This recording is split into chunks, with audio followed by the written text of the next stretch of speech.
Picture this. Berlin, 1923. You're a factory worker, and it's 11 o'clock in the morning. A 5-ton lorry pulls into the courtyard. The chief cashier climbs on top and starts throwing bundles of banknotes into the crowd.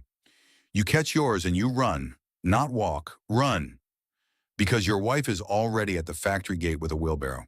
She takes the money and sprints to the baker before noon, because after noon, the shopkeeper remarks every price.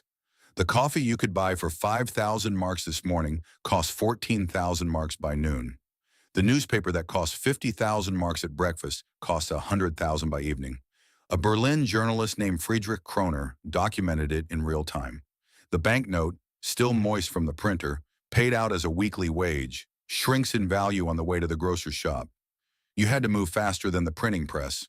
That was survival in Weimar Germany. Now here's the question several of you asked after the last video. You're stacking coins, you're holding physical gold and silver, and you want to know when paper money actually dies, how do you spend it? What do you hand someone? What does that transaction look like in practice? The forensic record from Germany 1921 to 1923 gives a specific answer, and it is not the answer most people in this community expect. Here's what blows people's minds. Most ordinary Germans didn't have gold when the hyperinflation hit. Not because they failed to prepare, because the government had already taken it. 9 years before the crisis, voluntarily with a campaign so effective, it stripped an entire middle class of its only real protection before they ever knew they'd need it. The gold was gone before the crisis started. Not seized at gunpoint, donated. And that changes everything about how we should think about what comes next. Let me show you the forensic record because this story has been told 100 times and almost always wrong. The first thing the forensic record shows is what actually happened to the gold. August 4th, 1914, the first day of World War I. The Reichsbank suspends gold convertibility. From that day, the German government runs a campaign with a slogan, "Gold for Iron." Citizens are encouraged to donate gold jewelry, watches, wedding rings. In exchange, they receive iron replacements stamped with the words, "I gave gold for the defense of the fatherland." Millions of ordinary Germans complied. They were patriotic. They trusted their institutions. By 1923, when bread cost 200 billion marks a loaf, and the mark lost 30% of its value while you stood in line, the gold was already gone. Not confiscated at gunpoint during the crisis, donated 9 years earlier, voluntarily in exchange for iron. The people who still held gold in 1923 were not ordinary Germans. They were the wealthy who had quietly evaded the campaign, industrialists with international connections, those with enough foresight to hoard while everyone around them was surrendering. The lesson no one talks about: the government didn't need to confiscate gold during the crisis. It had already solved that problem. Before anyone understood there would be a crisis, the gold was gone before the crisis started, not seized at gunpoint, donated. If you're watching this and you have gold in your hands right now, understand what that actually means. You are already in a different position than most Germans were in 1923. The question is what you do with it when the moment comes. The second thing the forensic record shows is what people actually used as money. It was not gold coins handed across a shop counter. The documented record is specific on this. The closest thing to a universal survival currency during the Weimar hyperinflation was the US dollar. A British diplomatic dispatch from 1922 filed by Lord D'Abernon, the British ambassador in Berlin, reported that he hardly knew a German of either sex who wasn't speculating in foreign currencies. Millions were hoarding foreign banknotes, not gold, dollars, pounds, Swiss francs.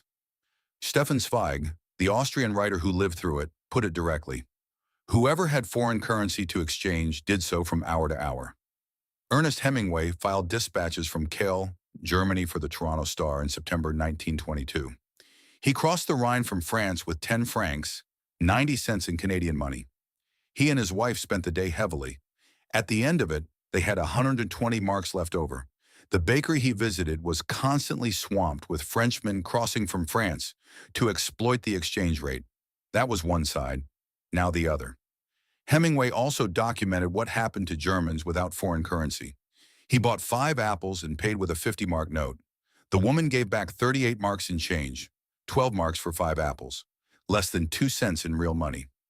A white-haired German gentleman standing nearby tipped his hat and asked how much the apples cost. Hemingway told him. The man shook his head. I can't pay it. It is too much. That man was not poor by German standards. He had savings. He had trusted his institutions his whole life, and 12 marks 2 cents was beyond what he could afford. That is what a hyperinflation does to savings. Not a sudden crash, a slow daily grinding until 12 marks is the difference between eating and not eating. Pre-war German gold coins existed. The 20-mark gold piece, 16G of pure gold. These coins held their value absolutely. One gold mark in 1914 bought the same basket of goods as one gold mark in 1924 after stabilization. They were the right asset. But here's what the forensic record actually shows about how they were used. They were hoarded, not spent. Gresham's law, in its purest form, bad money drives out good. When paper marks circulated alongside gold, nobody spent gold. They spent the paper and kept the coin. By the final stages of the crisis, shops began refusing paper marks entirely and demanding gold or foreign currency. But by then, most ordinary Germans had neither. This is the gap between what the gold community discusses and what the documented record shows. Holding gold is the right instinct, but understanding how gold actually functions in a live hyperinflation is a different question entirely. The third thing the forensic record shows is what the transactions actually looked like. Anna Eisenmenger was a Viennese widow. She kept a diary of her survival. On New Year's Day, 1919, she used her late husband's gold watch chain to barter for 4 bags of potatoes. Not to buy, to barter. Gold chain to potatoes, direct exchange, no change given, no price posted. 2 people who agreed on value. She also wrote this: panic bids defiance to all legal decrees. Even the most respectable of Austrian citizens now breaks the law unless he is prepared to starve for the sake of obeying it. Stefan Zweig documented what happened when gold and dollars were unavailable. People used wedding rings, family silverware, paintings, fine china, books. He described rural farmhouses filling up with pianos, leather-bound books, and crystal accumulated from city families who brought them to the countryside and traded them for potatoes and milk. The farmers were happy to take them, the mark they refused. A wedding ring for a bag of potatoes. That is the actual transaction at the street level of a hyperinflation. By late 1923, over 4,000 separate entities were printing their own emergency money, not geld, on paper, ceramic, leather, silk, wood, and compressed coal dust. The Krupp Steelworks in Essen printed Krupp marks for their workers. It became the only stable currency in the city. And here is the detail that most people never hear. The most significant not geld was denominated not in marks at all, but in stable real-world units. Rye, wheat, coal, kilowatt hours of electricity, cubic meters of water. A rye-denominated bond issued in Oldenburg in 1922 paid 125 kilo of rye and was redeemable 4 years later at 150 kilon, a 4.5% yield. In rye, not in marks, in rye. When the official unit of account collapses, the economy does not stop. It reprices everything in whatever unit holds stable value. In 1923, Germany, that was the dollar, the rye bushel, the kilowatt hour, and the gold coin in roughly that order of daily usefulness. If you're realizing that the story you've been told about gold in Weimar Germany is missing its most important chapters, hit the subscribe button. This channel runs the forensic record, not the legend. And there is a lot more in this record that changes the calculation about what you should be doing right now. The fourth thing the forensic record shows is who survived and who didn't. The people most destroyed by the Weimar hyperinflation were not the poor. The poor had little to lose. The people most destroyed were the educated middle class. Doctors, lawyers, professors, civil servants, the Bildungsbürgertum, as Germans called them. They had bought war bonds out of patriotism. They had savings accounts. They had life insurance policies with guaranteed nominal payouts. They had done everything right by every rule they had ever been taught. Maximilian Bern was an elderly Berlin man. He withdrew his life savings of 100,000 marks, once enough for a comfortable retirement. In 1923, it bought one subway ticket. He took a last ride around his city, then he returned to his apartment. Historian Frederick Taylor documented what happened next. Alter Levy's father took out a life insurance policy in 1903. He paid monthly for 20 years. When it came due in 1923, he cashed it in. He bought one loaf of bread. A life insurance policy paid monthly for 20 years. One loaf of bread. These are not metaphors, these are documented cases, named individuals, verified outcomes. The people who survived were those who held assets with real utility or international exchangeability. The landowner who borrowed paper marks before the crisis and used them to buy a farm repaid the entire loan in worthless currency, effectively buying the farm for free. The farmer who produced his own food stopped accepting marks entirely and watched city families bring him silverware and paintings in exchange for potatoes. And at the very top of the survivor list, Hugo Stinnes, the Man Time magazine in 1923 called the new emperor of Germany. Before and during the hyperinflation, Stinnes borrowed enormous sums in Reichsmarks and used them to buy hard assets: coal mines, steel factories, shipping lines, newspapers, hotels. He stored his profits as gold in Swiss bank vaults. He repaid every debt in paper marks worth a fraction of what he had borrowed. Stefan Zweig described him as having purchased coal mines, ships, factories, and country estates, actually for nothing. Borrowed in the collapsing currency, bought real assets, stored profits in gold offshore, repaid debts in paper. That is the single most documented wealth preservation strategy from the worst hyperinflation in Western history. It has nothing to do with handing a gold coin to a baker. Now, what the forensic record says you actually do. The question several of you asked is, how do I transact in gold and silver when paper money's dying? The honest documented answer is that you mostly don't, not in the way the question implies. What the people who survived actually did breaks into 4 documented methods. The first was private barter. Gold and silver transacted in direct person-to-person exchange. A coin for a month of rent, a watch chain for potatoes, jewelry for farmland access. 2 people agreed on value. No change, no receipt, no price tag. Anna Eisenmenger's watch chain for 4 bags of potatoes. That is the documented form of the transaction. The second was conversion to the parallel currency of the moment. In Weimar, that was the US dollar. Ernest Hemingway is the documented case. He crossed the Rhine with francs, converted at an unofficial rate, spent freely, and came out ahead while his German neighbors could not afford apples.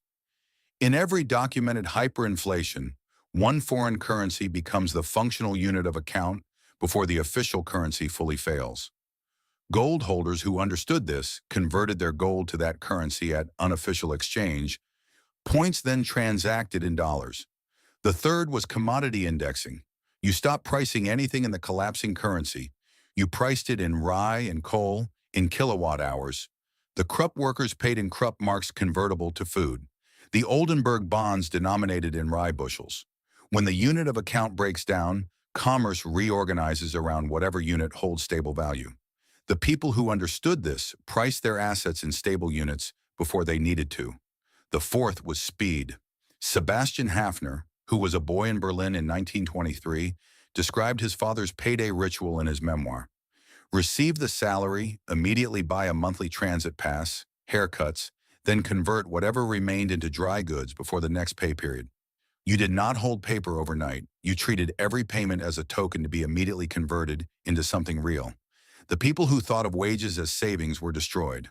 The people who thought of wages as temporary tokens to be exchanged the same day they arrived survived. None of these 4 methods requires handing a gold coin to a cashier at a register. All 4 require having thought through the problem before the crisis arrives. Here is the line that Stefan Zweig wrote about the people who didn't think it through in time. Slow thinking and reliance on previous experience were punished with hunger and death. Impulsive action and swift comprehension of a new situation were rewarded. Swift comprehension, not the right coin, the right mental model built before the moment it's needed. Now, the end of the crisis and what it means for gold holders today. November 15th, 1923. The German government introduces a new currency called the Rentenmark. The official story, it was backed by mortgages on agricultural land and industrial bonds. A stable anchor after the chaos of the paper mark. The forensic record, the backing was largely fictional.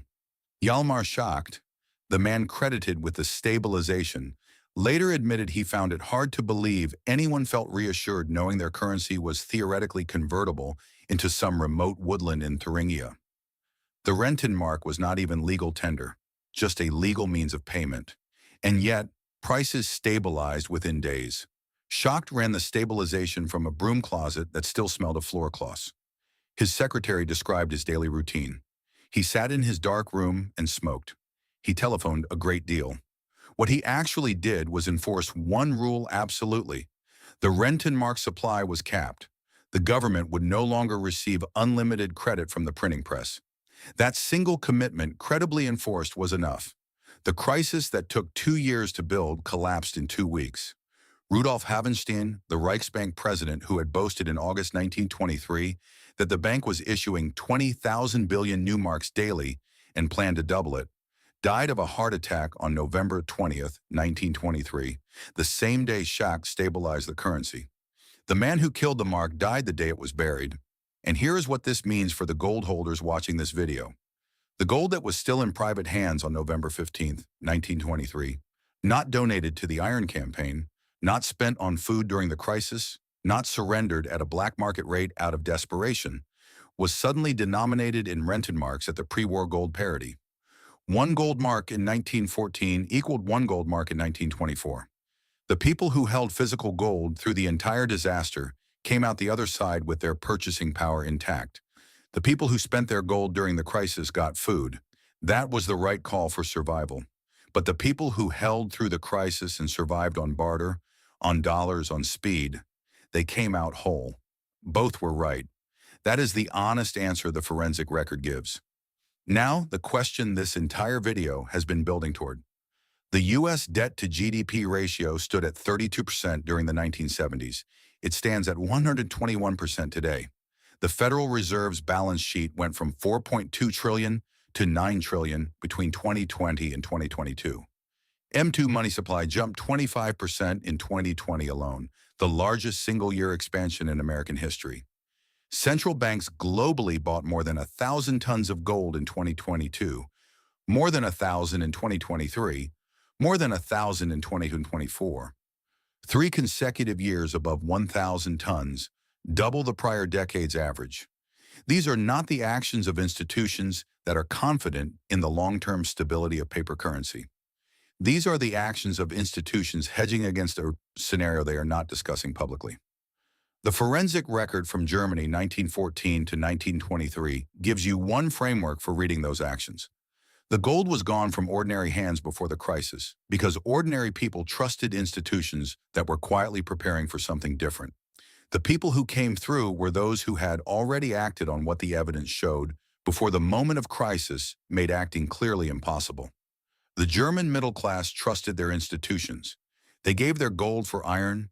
They kept their savings in marks. They held their life insurance policies and their war bonds.